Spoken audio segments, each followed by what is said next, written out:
नमस्कार मित्रों, मैं हूं डॉक्टर हरिनिवास। संस्कृत साहित्य एवं संस्कृति के इस चैनल पर महाभारत की श्रेष्ठ कथाओं में आपका स्वागत है।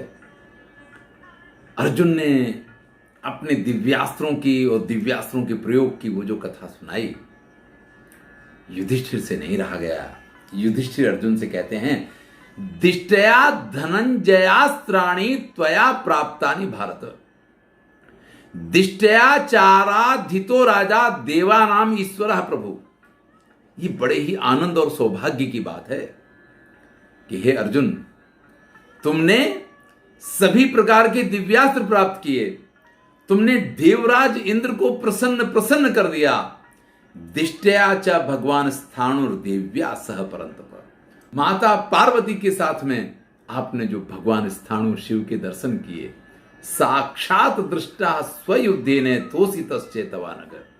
और सिर्फ उनके दर्शन नहीं किए, अपने युद्ध से उनको संतुष्ट भी किया, जिसके कारण तुमको पाशुपतास्त्र की प्राप्ति हुई है।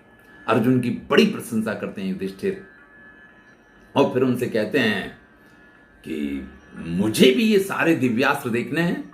तब अर्जुन कहते हैं, स्वः प्रभाते भवान दृष्टा दिव्यान अस्त्राणि सर्वसा। कल सुबह मैं आपको सारे दिव्यास्त्र दिखाऊंगा। देखिए, युधिष्ठिर बड़े भाई हैं, अगर उन्होंने कुछ कह दिया तो अर्जुन ना नुकर तो कर ही नहीं सकते हैं। निवात कवचा घोरा यैर्मया विनिपातिता, जिन दिव्यास्त्रों का प्रयोग करके मैंने निवात कवच जैसे उन भयंकर दानवों का संहार किया, वो सब मैं आपको कल सुबह दिखाऊंगा। युधिष्ठिर प्रसन्न हो जाते हैं। दूसरे दिन सुबह हुआ, तस्याम रात्राम व्यतीतायाम धर्मराजो युधिष्ठिरा उत्थायावस्य कार्याणि कृतवान भ्रातृभिः। पूरी रात जैसे व्यतीत हुई, प्रातः काल हुआ, नित्य कर्म से युधिष्ठिर निवृत्त होते हैं और तैयार होने के बाद सीधा अर्जुन के पास जाकर के कहते हैं, दर्शयास्त्राणि कौन्तेय यैर्जिता दानवास्त्वया। जिन अस्त्रों का प्रयोग करके तुमने उन दानवों पे विजय प्राप्त की थी, वो सारे दिव्यास्त्र तुम मुझे दिखाओ। अर्जुन को जैसे ही युधिष्ठिर की आज्ञा मिली, वैसे ही अर्जुन जैसे रथ पे चढ़े थे ना, एक पर्वत शिखर के ऊपर चढ़ जाते हैं, और उस पर्वत शिखर पे चढ़ के सभी पांडव नीचे विद्यमान हैं। वो ये तैयारी करते हैं कि एक के एक बाद एक दिव्यास्त्र का वो प्रयोग करेंगे, लेकिन उनकी इस आकांक्षा से, उनकी इस इच्छा मात्र से सभी पृथ्वीलोक के प्राणी, सभी जलचर, सभी तलचर, नभचर सब कांपने लग जाते हैं। ध्यान दीजिएगा, आजकल भी ऐसा होता है, लोग शादी विवाह वगैरह में हथियार ले जाते हैं और उनसे फायरिंग वगैरह करके अपने अस्त्रों का प्रदर्शन करते हैं। गवर्नमेंट ने इन सब चीजों पे बैन लगाया हुआ है। देखिए, शस्त्र जिस कार्य के लिए होते हैं वही उनका उपयोग है, उनका प्रदर्शन नहीं किया जा सकता है। और अगर आप दिव्यास्त्रों का प्रदर्शन करने लग गए तो फिर तो सब कुछ बिगड़ जाएगा। अर्जुन के इस निर्णय को देख करके स्वयं देवार्षि नारद वहां जाकर के पहुंच जाते हैं, और बहुत सारे देवता और बहुत सारे लोग जो हैं वहां आकर के पहुंचते हैं और अर्जुन से कहते हैं कि भैया, ऐसा आप नहीं कर सकते हैं। इन दिव्यास्त्रों का प्रदर्शन निष्कारण नहीं किया जा सकता। देखिए, ब्राह्मण जो है वो अपने वेद, अपने ज्ञान से शोभायमान होता है, लेकिन ऐसा नहीं कि सर्वत्र वो अपने ज्ञान को लोग पागल समझने लग जाते हैं। भाई, जहां आवश्यकता है, जहां जरूरत है, वहां ब्राह्मण मंत्रों का प्रयोग करता है। सुबह से शाम तक मंत्र ही बोलता रहे, यह संभव नहीं है, यह योग्य भी नहीं है। इसी प्रकार से जिस क्षत्रिय के पास जो शक्ति होती है, वो शक्ति अंदर में स्थित अग्नि के समान उसके अंदर विद्यमान रहनी चाहिए। उसका इस प्रकार से प्रदर्शन नहीं किया जा सकता है। और दिव्यास्त्रों का प्रदर्शन तो आप समझते हैं कि समस्त संसार का संहारक बन जाएगा। अर्जुन ने देखिए देवराज इंद्र से ये तो कहा था कि मैं किसी के ऊपर इसका प्रयोग नहीं करूंगा, जब कोई मेरे ऊपर प्रयोग करेगा तभी मैं इसका प्रयोग करूंगा, लेकिन इनका प्रदर्शन नहीं करूंगा, ऐसा तो कहा नहीं था। तो अर्जुन बात से तो बंधे नहीं थे, और ऊपर से बड़े भाई की आज्ञा हो तो फिर तो बात ही क्या है। लेकिन जैसे ही देवर्षि नारद और सब लोगों ने समझाया है, तो युधिष्ठिर स्वयं ही अर्जुन से कहते हैं कि भैया, ये लोक के लिए अगर इतना विनाशक है तो आप इनका प्रयोग हमें ना ही दिखाएं, वही अच्छा है। निर्वाणाथ ततः पार्थम सर्वे देवा यथागतम जगमुरन्ये चते सर्व समा जगमुर निरसभा। जितने ऋषि देवता सब इनको रोकने के लिए आए थे, इन्होंने आज्ञा का पालन किया है। यही देखिए, विनम्रता जो है ना, विद्या ददाति विनयम। अगर आपके पास कोई ज्ञान है तो उससे आपके अंदर विनम्रता आनी चाहिए, ये बहुत जरूरी है। अर्जुन ने दिव्यास्त्र प्राप्त किए हैं, वो ये कह सकते हैं कि मेरे पास तो दिव्यास्त्र है और मैंने अपनी तपस्या से, अपने बल से इनको प्राप्त किया है, मैं इनका प्रयोग क्यों नहीं कर सकता हूं, मैं अपने भाई की इच्छा अवश्य पूर्ण करूंगा। लेकिन नहीं, विनम्रता इसी का नाम है।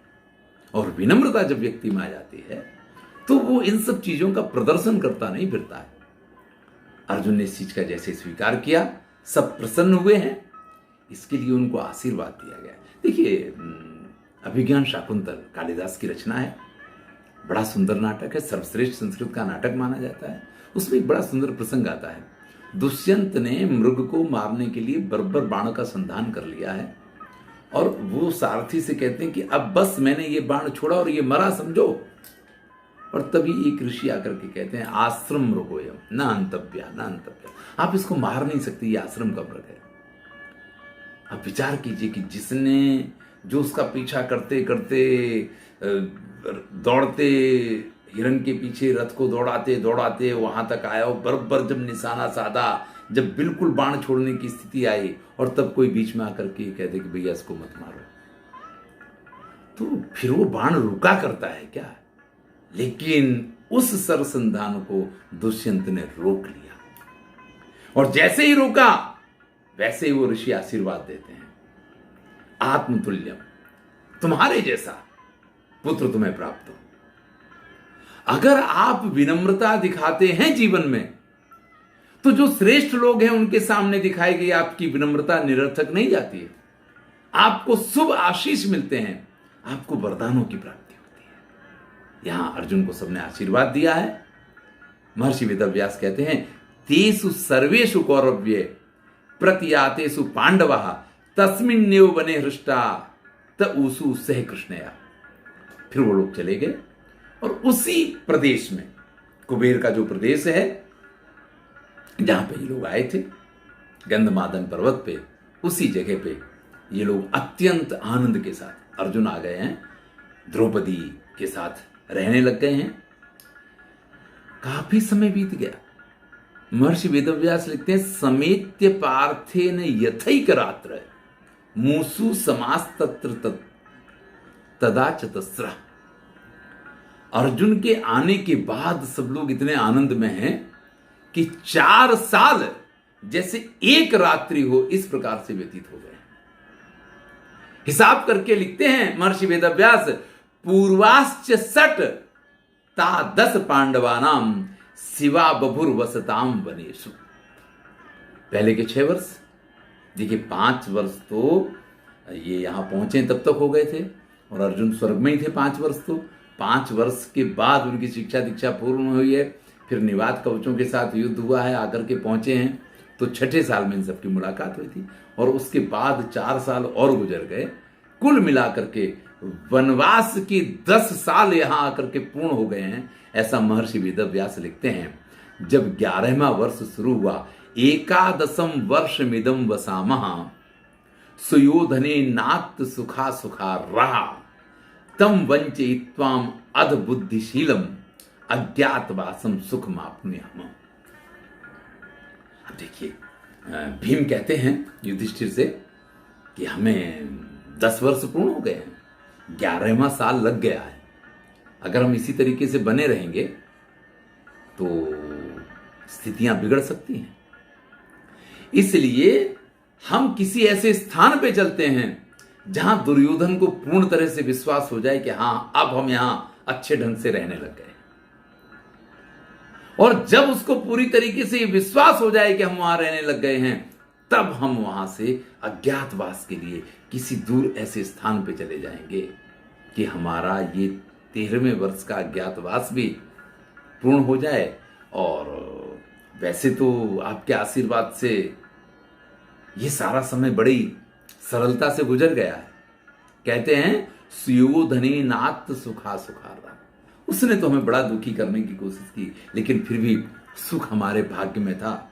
जैसा कि हम देख चुके हैं कि स्वयं कुबेर ये कह के गए थे कि आपको जिस चीज की जरूरत होगी, हमारे सारे सेवक खड़े खड़े तुम्हारी सेवा में लगे रहेंगे। तो इस प्रकार से ये जो समय गया है, बड़ा अच्छा समय व्यतीत हुआ है।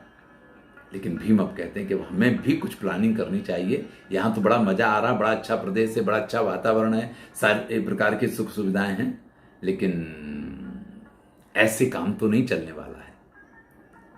तब युधिष्ठिर उस पर्वत श्रेष्ठ से अनुमति मांगते हैं। समाप्त कर्मा सहिता सुहृद्भि जित्वा सपत्नान प्रतिलभ्य राज्यम शैलेंद्र भूया तपसे जितात्मा दृष्टा तवास्मीति मतिम चकार। आज आप हमें जाने की अनुमति दीजिए। यहां से जाकर के मेरे जीवन के जो लक्ष्य हैं, जो कर्म हैं, उनको पूर्ण करके अपने शत्रुओं पे विजय प्राप्त करके, राज्य प्राप्त करके, और फिर से जब सब कुछ ठीक ठाक हो जाएगा तो पुनः अपनी उत्तर अवस्था में आपके पास यहीं आकर के मैं तपस्या करूंगा, फिर से आपके साथ रहूंगा। इस प्रकार से युधिष्ठिर अनुमति मांग रहे हैं उस गंधमादन पर्वत से। वृतश्च सर्वैः अनुजै द्विजैश्च तेनैव मार्गेण पतिः कुरूणाम उवाह चैतान गणसस्तथैव घटोत्कचः पर्वत निर्झरेषु। और फिर जिस मार्ग से वो वहां तक पहुंचे थे घटोत्कच के साथ, हैं, उसी मार्ग से पुनः चलने की तैयारी वो लोग करने लग जाते हैं। उनको जाते हुए देख करके लोमस ऋषि ने पितीव पुत्रान अनुशिष्य सर्वान, अपने इतने समय में वो बिल्कुल शिष्य जैसे हो गए हैं, जैसे एक पिता अपने पुत्र को आशीर्वाद देता है या उसको अनुशासित करता है या उसको शिक्षा देता है, इसी प्रकार से सभी प्रकार की शिक्षाएं दी हैं। स लोमसः प्रीत मनः जगाम, और फिर लोमस ऋषि ने वहां से अपने आश्रम के लिए प्रस्थान कर दिया है। पांडव यहां से प्रस्थान करते हैं। वहां से चल करके पांडव कैलाश की शोभा को देखते हुए सारे उन्हीं प्रदेशों से, जहां से गए थे उन्हीं प्रदेशों से होते हुए, जैसा कि हमने पहले सुना था, वृषपर्वा के आश्रम में आकर के पहुंचते हैं। वहां से कुलिंद देश में पहुंचते हैं, जहां के राजा के पास इन्होंने सभी प्रकार के आभूषण वगैरह, अपनी सारी चीजें रखी हुई थी, उनसे सारी सामग्री वगैरह ली जाती है। फिर सुबाहु के नगर में होते हुए और ये आकर के पहुंच जाते हैं सरस्वती द्वैत वनम प्रतियुः। सरस्वती नदी के किनारे द्वैत वन जो है, चैत्ररथ वन से होते हुए, चित्ररथ का बनाया हुआ जो वन है वहां से होते हुए, और ये सरस्वती नदी के किनारे जो द्वैत वन है, उस द्वैत वन में प्रवेश करते हैं। और यहीं पे इस पूरी यात्रा में और यहां आकर के रहते रहते इनका 1 साल व्यतीत हुआ है। तो द्वैत वन में रह करके आगे पांडवों ने किस प्रकार से क्या क्या किया है, वो सारी कथाएं हम सुनेंगे। इसमें महाराज नहुस की कथा और बहुत सारी सुंदर सुंदर कथाएं आएंगी। वन पर्व पूरा कथाओं से भरा हुआ है। 300 से अधिक इसमें अध्याय हैं, 315 जितने अध्याय हैं। और अभी जो है हम यहाँ पहुँचते पहुँचते 177 अध्याय पूर्ण किए हैं। तो ये कथा, जिसमें बहुत सारी उत्तम उत्तम कथाएं हैं, वन पर्व की कथा, इसी प्रकार से सुनते रहिए और आनंद लीजिए। धन्यवाद।